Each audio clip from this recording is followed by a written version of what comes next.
જય શ્રી કૃષ્ણ પ્રિય દર્શક મિત્રો, મારી આ યુટ્યુબ ચેનલ શ્રી હરિભક્તિ રસમાં તમારા બધાનું હાર્દિક સ્વાગત છે. આજના વિડીયોમાં આપણે શ્રી જગન્નાથપુરીની રથયાત્રા વિશે શ્રવણ કરીશું. જગન્નાથ રથયાત્રાનું મહત્ત્વ શું છે અને રથયાત્રા કયા દિવસે નીકળશે તથા રથયાત્રા શા માટે કાઢવામાં આવે છે એ બધું જ રહસ્ય આપણે આજના વિડીયોમાં જાણીશું. તો વિડીયો અંત સુધી જોતા રહેજો. વિડીયો ઉપયોગી લાગે તો બીજા લોકો સુધી વિડીયોનો પ્રચાર કરજો, જેથી બીજા લોકો પણ જાણકારી મેળવી શકે. હવે આપણે જાણીશું કે ભગવાન જગન્નાથની રથયાત્રા ક્યારે નીકળશે. વર્ષ 2026માં અષાઢ માસની શુક્લ પક્ષમાં આવતી દ્વિતીયા તિથિ 15 જુલાઈ 2026 અને બુધવારના રોજ સવારે 11:50 પર શરૂ થશે તથા 16 જુલાઈ 2026 અને ગુરુવારના રોજ સવારે 8:52 પર સમાપ્ત થશે. ઉદય તિથિ અનુસાર દ્વિતીયા તિથિ ગુરુવારના દિવસે ઉજવવામાં આવશે, તેથી ભગવાન જગન્નાથની રથયાત્રા ગુરુવારે કાઢવામાં આવશે. આ દિવસે બ્રહ્મ મુહૂર્ત સવારે 4:39 શરૂ થઈ સવારે 5:21 સુધીનું રહેશે. અભિજીત મુહૂર્ત બપોરે 12:19 શરૂ થઈ બપોરે 1:12 સુધીનું રહેશે. દર વર્ષે ઓડિશાના પુરીમાં અષાઢ મહિનાના શુક્લ પક્ષની બીજના દિવસે ભગવાન જગન્નાથની મોટી રથયાત્રાનું આયોજન કરવામાં આવે છે. ભગવાન જગન્નાથની રથયાત્રામાં ભગવાન શ્રી કૃષ્ણ, તેમના ભાઈ બલભદ્ર અને બહેન સુભદ્રાના રથને શણગારવામાં આવે છે. પછી તેમની રથયાત્રા કાઢવામાં આવે છે. હવે આપણે ભગવાન જગન્નાથની રથયાત્રા વિશે શ્રવણ કરીશું. ભગવાન જગન્નાથના દર્શન કર્યા પછી ભક્તોના બધા દુઃખ અને સમસ્યાઓ દૂર થઈ જાય છે. ભક્તો પોતાનું જીવન સારી રીતે જીવી શકે છે અને અંતે મોક્ષની પ્રાપ્તિ કરી શકે છે. ઘણા ભક્તો પોતાની મનોકામનાઓ સિદ્ધ કરવાની ઈચ્છા સાથે ભગવાન જગન્નાથની રથયાત્રામાં ભાગ લે છે. ભગવાન જગન્નાથની રથયાત્રા સાથે જોડાયેલી બીજી ધાર્મિક માન્યતા એ છે કે રથયાત્રા દરમિયાન દાન કરવાથી શાશ્વત લાભ મળે છે. ભગવાન જગન્નાથ રથયાત્રામાં ખાસ રથોનું આયોજન કરવામાં આવે છે. જગન્નાથ રથયાત્રામાં ભગવાન જગન્નાથ, તેમના ભાઈ બલભદ્ર અને બહેન સુભદ્રા 3 અલગ અલગ રથ પર બેસે છે. ભગવાન જગન્નાથનો રથ, જેને નંદીઘોષ કહેવામાં આવે છે, તે લાલ અને પીળા રંગનો હોય છે અને આ રથ બનાવવામાં ખેલા કે ધાતુનો ઉપયોગ કરાતો નથી. તે ફક્ત લીમડાના લાકડામાંથી બનાવવામાં આવે છે. તેની તૈયારી અક્ષય તૃતીયાના દિવસથી શરૂ થાય છે. રથમાં 16 પૈંડા હોય છે અને ભાઈ બલભદ્ર અને સુભદ્રાના રથ કરતાં જગન્નાથ દેવનું રથ થોડું મોટું હોય છે. એવું માનવામાં આવે છે કે આ રથયાત્રામાં ભાગ લેવાથી ઘણું મોટું પુણ્ય પ્રાપ્ત થાય છે અને ભગવાન જગન્નાથનો રથ ખેંચનારા ભક્તોની બધી મુશ્કેલીઓ, રોગો અને વિકારો દૂર થાય છે. જગન્નાથપુરીની રથયાત્રામાં 3 રથનો ઉપયોગ થાય છે. ભગવાન જગન્નાથ, બલરામજી અને દેવી સુભદ્રા માટે અલગ અલગ રથ બનાવવામાં આવે છે. જગન્નાથજીના રથને નંદીઘોષ અથવા ગરુડધ્વજ કહેવામાં આવે છે. બલરામજીના રથને તાલધ્વજ કહેવામાં આવે છે અને સુભદ્રાજીના રથને દર્પદલન પદ્મા રથ કહેવામાં આવે છે. આ રથની ઊંચાઈ અને પૈંડાઓની સંખ્યા અલગ અલગ છે. ત્રણેય રથમાં પૈંડાઓની સંખ્યા અલગ અલગ હોય છે. 3 રથમાંથી ફક્ત ભગવાન જગન્નાથના રથમાં 16 પૈંડા હોય છે, જ્યારે બલભદ્ર દેવના રથમાં 14 પૈંડા હોય છે. અને સુભદ્રા દેવીના રથમાં 12 પૈંડા હોય છે. કુલ 42 પૈંડા હોય છે, જે ખૂબ જ મજબૂત રીતે બાંધવામાં આવે છે. ગંગા પૂજન પછી 108 કળશમાં જળ લાવવામાં આવે છે. આ જળથી ભગવાન જગન્નાથજી, બહેન સુભદ્રા અને ભાઈ બલરામનો શાસ્ત્રોક્ત વિધિ અનુસાર જળાભિષેક કરવામાં આવે છે. આ જળાભિષેક દરમિયાન સાધુ સંતો અને ભક્તજનોની હાજરીમાં મૂર્તિઓને દૂધ અને કેસરથી સ્નાન કરાવવામાં આવે છે. એવું માનવામાં આવે છે કે સ્નાન કરાવવાથી ભગવાન જગન્નાથ બીમાર પડે છે અને તેમને તાવ આવે છે.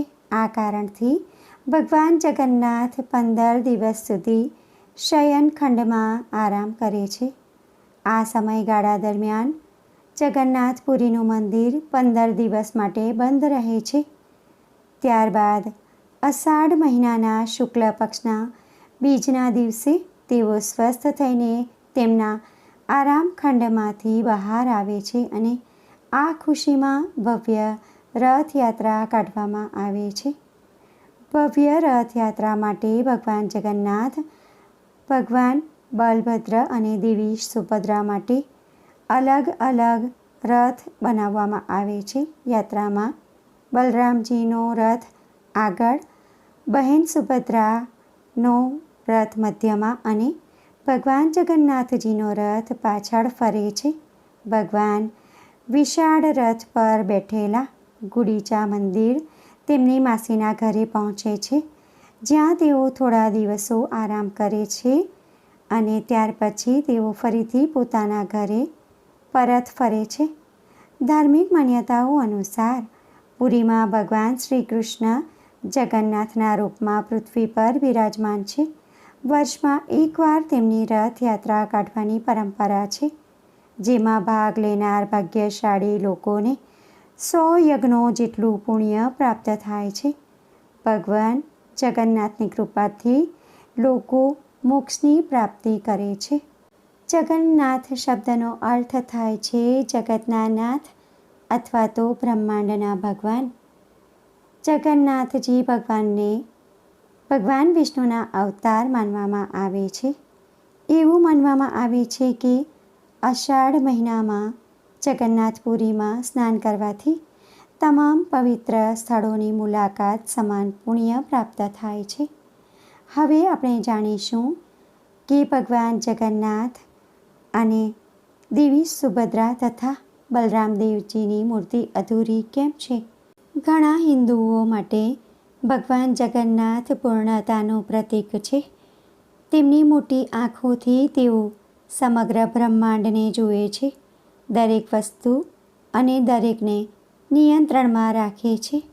પરંતુ એક વાત દરેકના મનમાં સતાવે છે કે ભગવાન જગન્નાથની મૂર્તિ અધૂરી કેમ છે. અન્ય દેવતાઓની મૂર્તિઓની તુલનામાં આ મૂર્તિઓ અધૂરી છે.